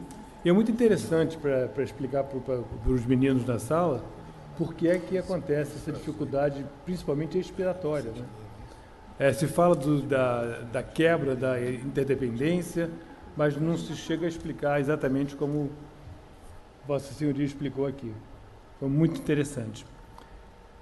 Por outro lado, nós chegamos até a terapia imune do fumo, né, do tabagismo, e se eu puder já fazer uma pergunta agora, nessa terapia imune não se chega a uma síndrome de abstinência, uma vez que, sendo aplicado o anticorpo, imediatamente são bloqueadas todas as moléculas? Na realidade... já ligou. No momento, se o indivíduo for um fumante pesado com dependência, ele vai fazer síndrome de abstinência, né? Não tem dúvida nenhuma, isso vai ocorrer. A grande expectativa dessa vacina é você poder utilizar uma forma preventiva exatamente na população de alto risco. Porque, em verdade, o que ocorre? Nós temos as companhias de tabaco, que quando foram abertos os arquivos dessas companhias, haviam claras correspondências entre, digamos, os gestores e os funcionários, dizendo isso. Nosso problema não é, nossa área de ação não é vender cigarro, nossa área de ação é vender nicotina, né? Quer dizer, guardadas as devidas proporções, isso se assemelha um pouco ao que nós estamos vendo aqui no Rio de Janeiro, no mundo todo, que é o vendedor de drogas. Na realidade, a companhia é uma companhia oficializada de vender drogas, né? Esse é o motivo que você não existe nenhuma propaganda de cigarro que seja voltada para um senhor de 60 anos de idade. Ela é voltada para o jovem, né? É assim que eles trabalham. O cigarro geralmente fica na porta do colégio quando é permitido, né? Então, a nicotina, essa vacina seria, assim como a vacina antipólio, né, um preventivo para diminuir os futuros tabagistas. Muito obrigado. E, professor Paulo Saldiva, qual é o mecanismo exato da perda dos cílios no epitélio brônquico da zona de transporte? Quando você observa preparações em vivo de epitélio ciliado, a primeira coisa que, perante qualquer agressão, o cílio se livra. A célula ciliada joga fora o cílio porque é muito custoso, do ponto de vista metabólico, você bater alguma coisa em uma frequência de 16 Hz. Tem mais ou menos 400 a 1000 cílios por célula. Aquilo consome uma energia muito grande. Então, a primeira coisa que uma célula faz, que tem um grande potencial de estar sentindo sob agressão, ela toma medidas de acertar isso. Normalmente, o mecanismo de expulsão do cílio, embora ele seja ancorado no citoesqueleto, quando você tem uma alteração da permeabilidade da membrana, você aumenta o nível intracelular de cálcio, ativa proteases que vão especificamente cortar o pé do cílio e o indivíduo se transforma num Kojak, uma kojakização celular. Para alguns que não sabem ainda, mas havia um grande detetive, o Kojak, que era interpretado pelo Telly Savalas, né? E então isso e depois de um tempo você tem você tem um estímulo seletivo, porque a vulnerabilidade da célula mucosa ao tabaco é menor do que da célula ciliada, pelo próprio consumo energético dela. Então, você vai ter um aumento proporcional das células mucosas, substituindo aquelas que se foram pela indução da apoptose induzida pelo tabaco. Muito obrigado. Algum acadêmico gostaria de fazer uma pergunta? Professora Mônica Gadelha.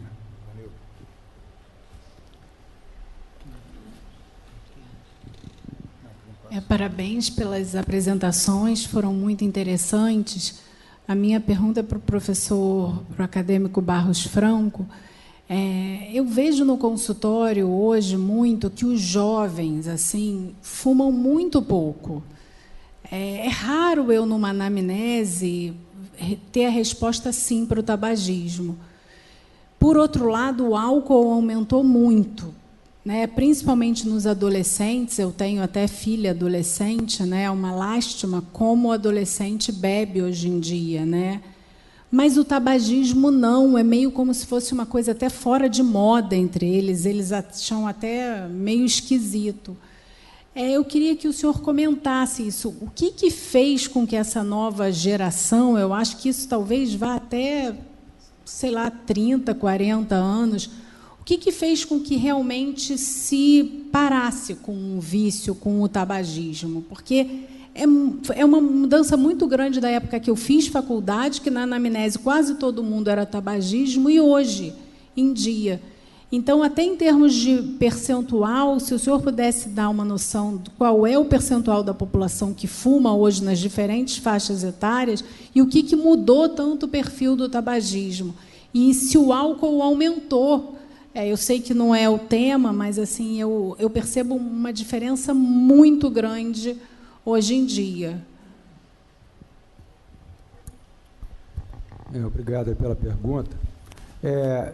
Isso é uma constatação muito interessante, e isso basicamente tem sido um trabalho longo. Quer dizer, houve uma reunião que chama-se Convenção 4, em que alguns países, muitos países, assinaram essa convenção, e que nessa convenção existe uma proposta de trabalho exatamente para combater o tabagismo. E essa sua impressão é verdadeira. O que ocorre é o seguinte: nós tínhamos no Brasil em torno de 35% de tabagismo. Hoje nós devemos ter em torno de, nos últimos levantamentos, em torno de 12% a 14%. Vamos botar 12%. Então houve uma diminuição a 1/3 do tabagismo. Isso foi um trabalho muito, muito grande do grupo de tabagismo, que eu participei, outros participaram muito mais do que eu. Foi um trabalho importante. Quer dizer, todos nós lembramos, eu me lembro muito claramente, das propagandas, por exemplo, as propagandas ligadas ao esporte. Então, na época do Senna, né, daqueles que conheceram o Senna, todos os carros tinham uma propaganda, Marlboro, de cigarro, né? Eram ligadas a atividades. Eles faziam cigarros específicos para cada atividade. Por exemplo, me lembro, eu ia uma vez convidado no Municipal, e no Municipal era servido um cigarro fininho, que era o Charme, né? E os cigarros, por exemplo, eles são feitos com aditivos. Quem começou a fumar pela primeira vez sabe que o primeiro cigarro não é agradável, muito desagradável. Então, eles fazem os cigarros light. Eram os cigarros que eles colocam aditivos, entre eles açúcar, canela, várias substâncias para tornar o cigarro mais palatável. E a campanha feita no Brasil conseguiu que, hoje em dia, o Brasil seja um dos países com grande desenvolvimento de um programa antitabágico. Quer dizer, por exemplo, propaganda de cigarro não existe mais na televisão. Isso era comum que existisse, né?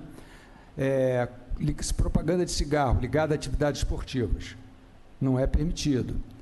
Fumante em ambientes fechados não é permitido. A pessoa tem que sair. Entenda-se, ambientes fechados, qualquer lugar que tenha um teto acima de você. Pode ter uma varanda, mas ter teto é ambiente fechado. Então, essa campanha pesada, associada a coisas como, por exemplo, o maço de cigarro, todo ele tem que ter aquele aviso: essa substância faz mal à saúde, tem uma fotografia. Isso foi um trabalho longo. Eu participei de algumas dessas reuniões, né? O professor Alberto, que está aqui presente, participou de quase todas elas. Eu acho que tem entre eles o professor Alexandre Milagres também esse mérito. Então, isso é através de um trabalho que dessensibilizou a população mais jovem de que o cigarro era o que se procurava mostrar, que era bacana, que você, se fumasse, era uma pessoa que estava fora da moda, né? Que uma mulher com um cigarro bonito na mão, uma cigarrilha, ficava mais charmosa, né? E em contrapartida se mostrou isso, que fica com mau hálito, que fica com o dente amarelo, que o homem diminui a sua potência sexual e assim vai por aí por diante. Então é isso, campanha. Então nós observamos que alguns países em que essa campanha é muito menos marcante, na Europa, certamente a acadêmica tem a oportunidade de ver isso com frequência. Eu voltei recentemente, por exemplo, da Espanha, um país em que se fuma barbaramente. Uma quantidade absurda. A Itália se fuma barbaramente. A própria França fuma-se barbaramente, embora comece a diminuir. Na França já é proibido fumar em ambientes fechados. Então, essa já existe um programa. Então, em função disso. Em relação ao álcool, eu não sei lhe dizer se aumentou. Eu acredito que não tem aumentado. Eu acho que é mais ou menos a mesma coisa. Eu acho que sempre se bebeu muito, né? E não existe realmente uma campanha contra o álcool. São duas drogas lícitas, duas drogas que criam dependência, com uma única diferença, e essa diferença é importante. É que quem bota pela primeira vez um cigarro na boca, e quem acaba de fumar o primeiro maço, ele tem um percentual de 90% de dependência química.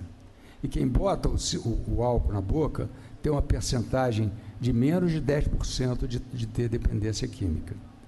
Quer dizer, de 100 fumantes que fumam um maço de cigarro, 90 passarão a ser um fumante ativo e que vai ter dificuldade de parar. E de 100 jovens que, na PUC, por exemplo, que eu frequento, você vê aquele bar em frente à PUC, todo mundo ali enchendo a cara, né, os garotos. Mas a incidência de fumantes, digamos, dependências, que vão se tratar, que vão frequentar o Alcoólicos Anônimos, é muito menor. Então, a dependência de nicotina é muito maior para o cigarro. Para a acadêmica ter ideia, eu, no fim da Guerra do Vietnã, eu tive num hospital, desenvolvendo um trabalho, que foi o Hospital dos Veteranos de Miami.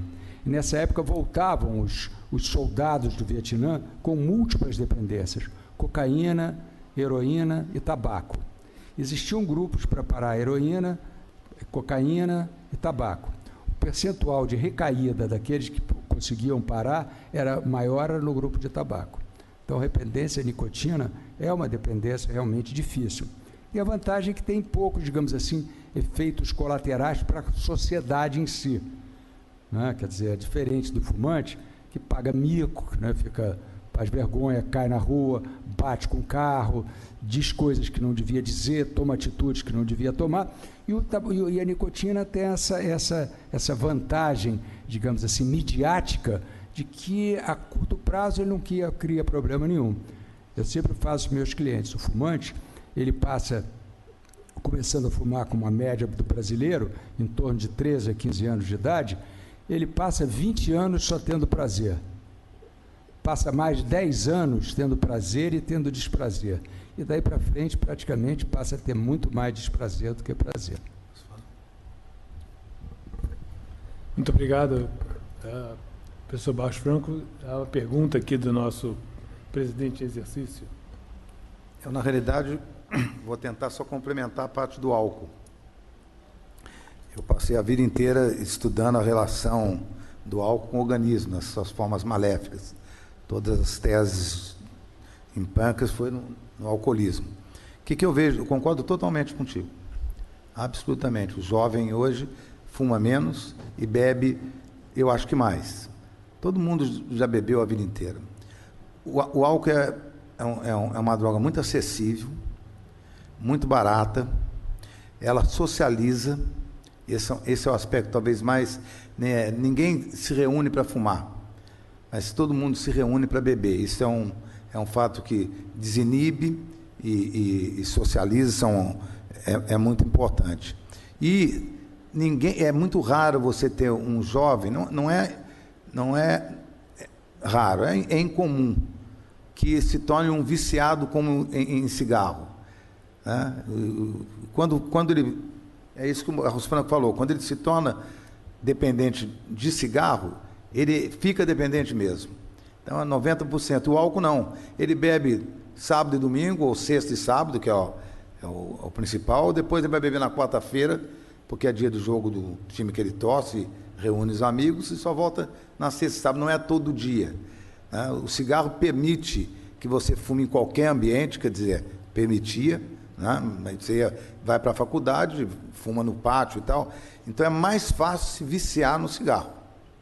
Agora, que a dependência do álcool está aumentando muito, tá? Porque não existe trabalho contra. Uma coisa muito curiosa, na Europa, por exemplo, você pode beber nos campos de futebol, todos, mas você não vê ninguém embriagado e brigando nos campos de futebol. Essa é a educação, né, do povo europeu. No Brasil, ainda se proíbe. Em São Paulo, por exemplo, é proibido. No Rio de Janeiro já se libera cerveja, começa, o Engenhão já libera e o Maracanã de vez em quando libera. Depende do jogo e do número, se é Flamengo e Fluminense, não, porque pode ter mais atrito, muda o comportamento da pessoa completamente. Então nós temos que fazer o mesmo trabalho que foi feito, a meu ver, com o cigarro, com relação ao álcool. Mas ainda há um outro mal. Nós recomendamos o álcool, nós médicos. Não que beba-se da maneira que eles bebam na sexta e no sábado, mas é raro um médico falar assim, ó, você não pode tomar um gole de vinho. Você pode, só que depois que você toma um gole, relaxa e tal, você toma a garrafa, né? É a coisa natural. Então eu acho que tem mais benefícios emocionais e não se percebe os malefícios. E é curioso também, de cada 100 fumantes, alcoolistas, só 10 a 20% vai desenvolver alguma doença, como se tivesse um marcador genético para isso. 80% não desenvolve. A interleucina, que é o marcador maior, a interleucina 1-beta, ela não aumenta em 80% dos usuários de álcool, mesmo pesado. Daí não faz cirrose, não faz hepatite alcoólica, não faz pancreatite, não faz encefalopatia. Isso nós não sabemos por quê, mas ele não é tão agressivo em termos de organismo como é, talvez por não ter um uso tão contínuo, não sei se é isso. Eu só tentei contribuir um pouquinho. Mais alguma pergunta, por favor? Acadêmica Mônica Gadelha.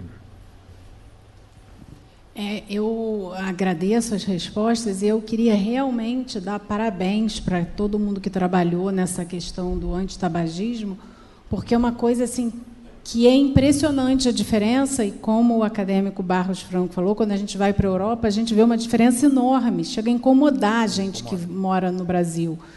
E então eu acho que é uma vitória maravilhosa de todo o grupo que trabalhou com o antitabagismo mesmo, né? Agora, com relação ao álcool, o que eu vejo é que precisava, talvez, algumas campanhas, principalmente a nível do ensino médio, porque o problema do alcoolismo hoje que eu vejo, e eu lido com isso, e eu gasto tempo demais conversando com os jovens que eu atendo no consultório, com amigos da minha filha, é que eles não têm a menor noção da gravidade. Eles falam assim, é comum dar PT, perda total.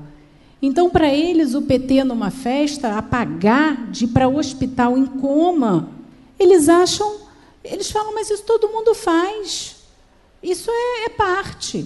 E tem as competições de shot, de vodka, de tudo. Então, eu acho que o vício não é o problema não é o vício como o tabagismo, mas são as consequências que eles correm sem ter a menor ideia da gravidade. Então, por exemplo, talvez até o acadêmico Galvão seria tão interessante em alguns colégios maiores explicar o mal do álcool, porque eles não sabem, eu tento explicar. Porque qual o problema de beber? É liberado, não vicia, eu não vou me tornar, quando eu quiser eu não bebo, mas vira e mexe a gente vê esses meninos em hospitais, em emergência, em coma. Então, eu acho que o álcool, para essa garotada, para esse início, precisava de uma campanha de conscientização dos riscos que eles correm, né? E eu acho que a Academia de Medicina talvez pudesse desenvolver alguma coisa nesse sentido, né? Com uma abordagem diferente, que, como foi muito bem explicitado aqui, não é nem por vício, que é só uma minoria, mas o risco é imediato, né? De uma morte até. Né? E eles não têm consciência disso, eles acham que isso é super normal. Não, o PT faz parte da história do jovem hoje em dia, né? Totalmente diferente da minha juventude. Isso é relativo, sem fazer nenhuma consideração contrária. Eu acho que está certo.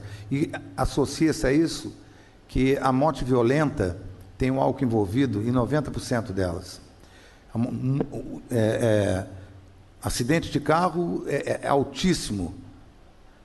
Atropelamento também. Suicídio também. O indivíduo às vezes toma coragem quando ele bebe mais, né? Suicídio inconsciente. É um indivíduo que bebe, pega o carro e blá, sem perceber que está fazendo isso. O problema do alcoolismo é seríssimo no mundo todo. Esse já não é só aqui, é no mundo todo. A única coisa no Brasil, até nós tentamos fazer aquela reunião sobre violência aqui por causa disso. Violência é um problema maior do país subdesenvolvido. Isso não tem violência que eu digo com o alcoolismo, violência no esporte. Isso não acontece na Inglaterra, acontecia. Eles proibiram as torcidas de entrar, tiveram uma conduta pesada e isso diminuiu sensivelmente. O Brasil precisa fazer alguma coisa muito séria com o alcoolismo, eu concordo totalmente com você. E o jovem, eu acho que é muito difícil para ele, se não tiver uma orientação boa, e uma orientação talvez até precoce, com participação de desportistas de sucesso, de pessoas que ele respeita, porque quase todo mundo vai curtir uma vitória com o alcoolismo. Entendeu? Esse é um grande problema. É o momento da festa. Maurício. Senhor presidente, senhores acadêmicos, senhora acadêmica, parabéns pela síntese que os dois fizeram, foi maravilhosa. Eu queria dizer o seguinte, primeiro contar uma história, é que a diva, uma das divas do meu tempo, a Elizabeth Taylor, ela casou com o Richard Burton e se separaram. Aí o Richard Burton disse o seguinte, beijá-la é igual beijar um cinzeiro. Bom, agora, com respeito às estatísticas, eu como professor de medicina, acho que o estudante de medicina não fuma mais. Não fuma mais. Agora, nós temos dados do Vigitel, é uma pesquisa anual que é feita, e eu estou aqui com dado de consumo o fumo tem diminuído. Só que as pesquisas primeiras, que dizem que é 35%, 40%, elas não foram publicadas, porque dá um erro de avaliação, então a gente infere que era 35%, 40%. Elas foram levantadas pelo IBGE, pelo INAM e pelo um outro órgão, eram 3 órgãos, foi na década de 80. Tá? E depois do Vigitel está vendo baixar a cada ano. Mas o álcool está aqui, o consumo abusivo de álcool pelo Vigitel está estável, o consumo abusivo de bebida alcoólica. Em 2006 era 15,7%, em 2016 é 19%. E álcool direção, está estável o consumo de qualquer quantidade de consumo de bebida alcoólica antes de dirigir. Em 2011 era 5,3%, em 2016 é 7,3%. Bom, mas eu queria só fazer uma pergunta. É que a gente sabe que para tudo existe uma variação individual de resposta. Parar de fumar deve ter uma variação muito grande em função de algumas características genéticas. É essa a minha pergunta.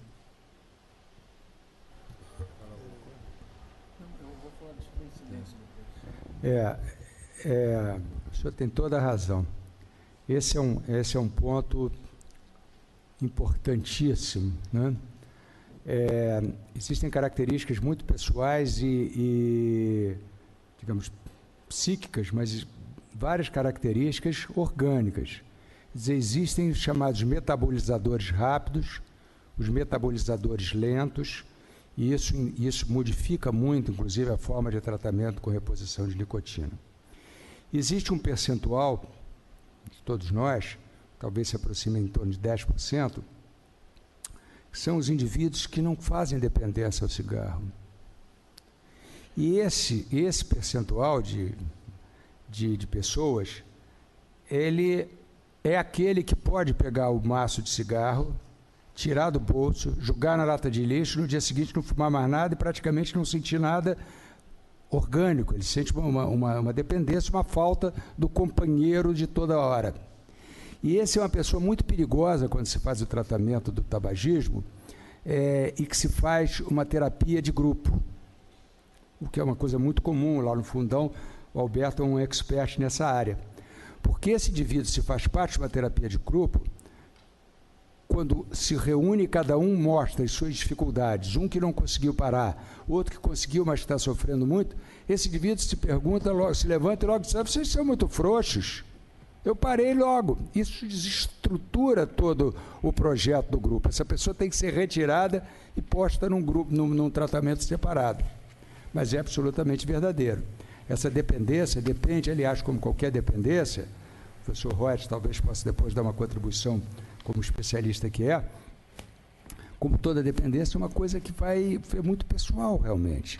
Né? Então, os dependentes, eu tenho algumas pessoas, por exemplo, uma vez uma pessoa me procurar no consultório e ela dizia assim, eu saio, chego 9 horas em casa, e 9 horas eu fumo 10 cigarros, de 9 às 10, e vou dormir. E aí eu primeiro queria identificar, mas a senhora trabalha? Não.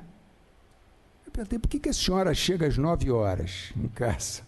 Aí ela falou, porque aí eu frequento o grupo de AA. Ela também dependente de álcool. Então as múltiplas codependências são muito frequentes, e isso é muito difícil. É muito frequente a pessoa ser dependente em jogo, dependente em álcool, ser dependente em cigarro. Isso é um desafio, porque no jogo todo mundo fuma e todo mundo bebe. E parar só com uma das dependências é um desafio muito grande. E parar com as 3 é um desafio muito grande. Agora, só a título de, não diria brincadeira, mas de um comentário um pouco jocoso, em relação à bebida alcoólica, eu tenho até uma catástrofe. O pai, então, que está vivendo a vida de uma pessoa entre 15 e 18 anos de idade, é uma catástrofe, porque você fica apavorado porque bebem e acham que aquilo está tudo certo, e bate com o carro, e perde telefone celular, é uma catástrofe. Não tenha dúvida nenhuma, eu acho que deve haver essa campanha absolutamente perfeita, ninguém fala nada sobre as desvantagens do fumo. E realmente, se você vai ver, que isso é uma coisa da idade de Cristo, né? Quer dizer, a religião que mais pessoas têm acompanhando, que é a católica, Jesus Cristo, nas bodas de Canaã, ele transformava água em vinho. Na realidade, ele devia ter transformado vinho em água, né? Então, você vê que essa ligação é muito antiga, né? Presidente, o senhor me autoriza a fazer apenas um comentário? Sim, por favor. Na linha do que a professora Mônica Gadelho, a acadêmica Mônica Gadelho fez e colocou, na nossa série de autópsias, que a gente está seguindo prospectivamente, a nossa média, a faixa etária é 65 anos, é gente que está morrendo antes da expectativa de vida. A prevalência de fumantes é da ordem de 48%. Perguntando para a família, e seguramente caiu. Ela caiu por uma parte relativamente menor das pessoas que se tornaram ex-fumantes. A maior parte é porque os fumantes morreram. E veio uma nova geração que, graças ao trabalho da comunidade médica, desmontou-se o simbolismo que o cigarro tinha. Essa situação tinha uma propaganda normal. Quando você proíbe a propaganda normal, você coloca subliminar. Aqueles que assistiram o filme Titanic sabem que é uma cena clássica, que tem a menina e aquele noivo mala e ela quer escolher o prato, ele não tira, e depois ela quer acender o cigarro, ele impede. E fumava-se muito naquele filme, e apagou só na hora que afundou, e que não existia o cigarro à prova do Atlântico Norte. Mas fumava-se muito. Além do aspecto da redução, eu acho que esse estudo da atuação dos médicos como um protagonista, né, se não bastaria, frente ao tabaco, a gente aumentar a nossa competência em oncologia e cirurgia torácica ou cardiologia. E isso coincide exatamente, eu queria complementar 2 dos atores mais importantes que estão na campanha antitabágica. Quando a Carnegie Foundation refaz o relatório Flexner 100 anos depois de completado, quer dizer, o Flexner coloca a ciência dentro dos cursos médicos. Depois, a necessidade faz com que a gente tenha que se tornar mudar o relacionamento médico-paciente de uma forma mais humana. Mas há também, ele descreve 2 tipos de casos, um deles é um cirurgião ortopédico que está num hospital, que pega grandes acidentes, e ele fala que aquele cirurgião que está consertando aquela fratura importante, ele também estava pensando como ele poderia fazer para fazer uma redução de velocidade naquela região de onde vinham aqueles acidentes. E essa é a grande dificuldade de ensinar médicos agora, porque você não só tem que dar para ele a habilidade de consertar a fratura, o jeito de comunicar, às vezes nem todo mundo nasce empático, mas quais são as técnicas que você usa para tornar empático, mas ao mesmo tempo não esquecer do entorno. Esse foi exatamente o papel que o grupo que trabalhou com tabagismo no Brasil colocou e fez para si. O Brasil é um dos países que teve uma história mais bem-sucedida de redução de tabagismo, e isso deveria ser ensinado como um estudo de caso para a formação dos futuros profissionais, na minha modesta opinião. Porque no tocante à propaganda, eu não consegui. A senhora sabe que um dos mais importantes publicitários do Brasil, ele foi sequestrado, ele sofreu um sequestro, ficou preso numa casa, foi desmontado, foi capturado uma das pessoas, e os sequestradores deixaram ele dentro de um armário que tinha muito pouca ventilação, que tinha uma vedação ao ruído. Por sorte, era uma casa germinada, e o armário encostava na porta de uma sextonista da nossa faculdade, que escutou o barulhinho de bater, colocou o esteto e ouviu, e salvou esse. Eu até brinquei, porque a senhora sabe que na escola, entre a Faculdade de Medicina da USP e a Escola Paulista de Medicina, existe uma rivalidade muito sadia. O nosso lema é: não me importa de ser o penúltimo, desde que a Paulista seja a última. Você vê como é muito agradável, né? E eu fui dar uma aula no curso de propedêutica deles, para explicar exatamente isso, e eu aumentei um pouco a história, disse que a nossa aluna escultou, percutiu, desenhou e falou: nossa, é aquele fulano, como ele está magro, mostrando o nosso curso de propedêutica. Pois bem, mesmo ele sendo muito grato à Faculdade de Medicina, eu o convidei para explicar quais eram as artimanhas que você colocava numa propaganda para que um homem ou que uma mulher ficava mais poderoso, charmoso, atrás de um palito fumegante. Ele não foi. E não consegui que nenhum publicitário fizesse esse exercício de dizer para nós. A mesma coisa vai acontecer com a cerveja. Quando você pega uma criança que está entrando com os hormônios lá em cima, e a senhora conhece muito bem o aspecto hormonal do eixo hipotálamo hipofisário gonadal, ele vai associar a inserção social e um quê de sexualidade, interação, através de uma lata de cerveja.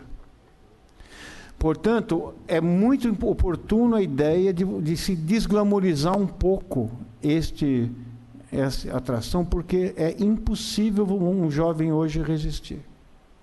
E nas faculdades, as próprias cervejarias colocam os freezers lá dentro, e você não precisa pagar nada. Elas estão produzindo o mercado de pessoas que vão morrer nos acidentes de carro, atropelados, ou então através de violência. Bom, Bom, por favor. Última pergunta, então, por favor. Última pergunta, por favor. Doutor Moura Brasil, acadêmico. Senhor presidente, senhores acadêmicos, uma pergunta rápida. Eu li em algum lugar, não me lembro exatamente aonde, que quando uma pessoa deixa de ser fumante, quanto mais tempo vai passando, os riscos proporcionais de complicações do cigarro, inclusive, talvez em especial, o câncer de pulmão, vão diminuindo. Eu gostaria de saber se isso era verdade e qual é o tempo que a gente pode considerar que, teoricamente, desapareceram os riscos. Antes de responder, eu queria mostrar que, realmente, como a academia tem mostrado, chamado muita atenção, os problemas da medicina moderna, em que a semiologia está acabando. Você só faz diagnóstico através de ressonância, tomografia, PET-CT. Quer dizer, na realidade, nos dias de hoje, provavelmente, então, a pessoa raptada não teria sido salva. Então, mais um motivo para valorizar, talvez com ultrassom, é verdade. Bem, olha, na realidade, essa é uma pergunta frequente que quem para de fumar lhe pergunta, né? Quanto tempo eu vou voltar a ser um não fumante, né? E procura evitar essa resposta, mas a resposta é nunca, né? Quer dizer, quem foi fumante, fumante por um longo tempo, nunca voltará a ser um não fumante. Mas os malefícios do cigarro, eles melhoram imediatamente, quer dizer, horas depois de ser nicotina, você baixa seus níveis de pressão arterial, você diminui a frequência cardíaca, provavelmente um mês você já melhora a sua capacidade aeróbica, se você fizer um teste de cicloergometria, e vai diminuindo o progressivo risco cardiovascular. Se considera, em relação a câncer de pulmão, que é a pergunta, que, teoricamente, o indivíduo teria um risco próximo ao não fumante em torno de 10 anos. Mas, na realidade, você observa pessoas com alguns tipos de tumores com, às vezes, 20 anos, 30 anos depois de parar de fumar. Então, não existe um prazo seguro, mas, realmente, os benefícios vão aumentando progressivamente com o passar do tempo. Professor, o enfisema e a bronquite crônica não voltam. A destruição alveolar não volta e a bronquite crônica, quando você remodela a via aérea, a própria mudança da flora, do microbioma das vias aéreas vai perpetuar uma reação inflamatória. Do ponto de vista de câncer, acontece o seguinte, o tempo de duplicação média, em geral, entre você ter um tumor e aparecer no raio-x ou provocar algum sintoma, no câncer de pulmão varia entre 5 a 10 anos. Então, teoricamente, se você não teve um câncer depois de 10 anos, seu risco caiu muito. E agora, do ponto de vista epidemiológico, esses fumantes que não desenvolveram o câncer nos 2 dias seguintes têm um risco menor, mas não nulo, de ter câncer de pulmão do que em relação aos cânceres que não ocorrem em outros fumantes. Mal comparando, o nosso grande arquiteto, Oscar Niemeyer, ele fumou charuto até os 103 anos e não teve câncer. Ele tinha os genes para isso.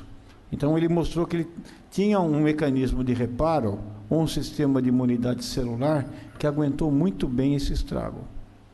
Agora, teoricamente, o tempo que o indivíduo pode dizer, eu não vou ter câncer por aquele tabagismo que eu tive, vai ficar em redor de 10 anos. A exceção é que se ele tiver uma cicatriz, tuberculose, porque isso vai reter aqueles carcinógenos muito tempo numa região.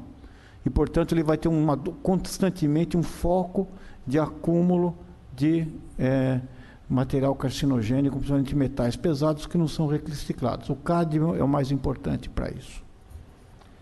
Bom, infelizmente, o adiantado da hora nos força a interromper esse interessante debate e agradecendo aos 2 palestrantes que nos brindaram com excelentes palestras e apresentações, eu retorno a palavra ao presidente em exercício da academia.